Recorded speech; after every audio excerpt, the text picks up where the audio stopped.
Ny tombo telo amby valopolo nisandreo olona namoy no ny LOZA AN-DRANOMASINA tranga tany Soanierana-Ivongo araka ny vaovao farany nomeny sampana misana ny serana an-tsambo sy ny fitaterana an-dranomasina sy anony na ny APMF araka ny fanazavany dia olona 420 no hita faty androany alarobia 12 Desambra.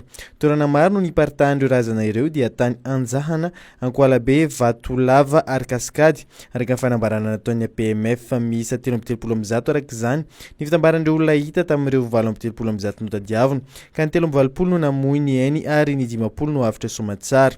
Miisa 10 araka izany sisa ireo Mpiondrana an-tsambo mbola tadiavina. Nanambarainy koa ny APMF fa natsahatra ny fikarohana ho an'ny androany noho ny andro ratsy. Tokony alevina androany amin'ny fasana iombonana ireo razana ireo hoy ny Ministeran'ny Fiarovam-pirenena satria efa manomboka miasimba izy ireo.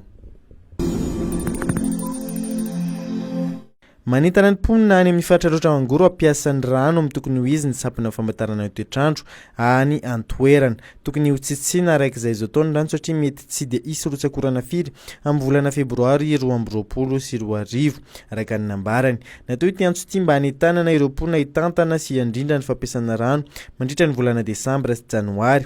Na dia verina fa ho ambany no tokony ho izy aza androtsakorana ny volana Desambra ity any Alaotra-Mangoro raha ny fampitam-baovao ny sampana famantarana toetr'andro dia rotsakorana betsaka no andrasana mandritra ny 2 herinandro farany no ny fahatarany firotsany.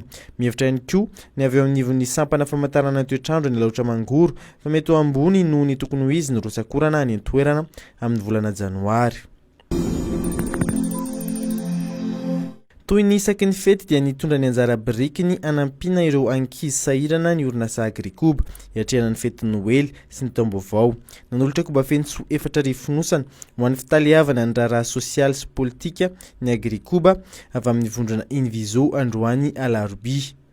Anisan'ny antom-piasan'ny vondrana Invizo ny fitsinjovana ny maha-olona ka izany no hitondrano izao fanampiana edina amin'ny tsy fanjarian-tsakafo izao hoy ny nambaran'ny Shekinandry Amanarivo talenmpitatandrara ny orinasa agrikoba. Hozaraina amin'ireo fikambanana misahana ny olona sahirana sy mitaiza zazakam-boty ireo fanampiana ireo araka ny nambaran'ny Josoara Kotoarisona mpiandraikitra ny fandiniana sosialy eo anivon'ny fitatahana ny raharaha politika sy sosialy eo anivon'ny fiadidinan'ny repoblika.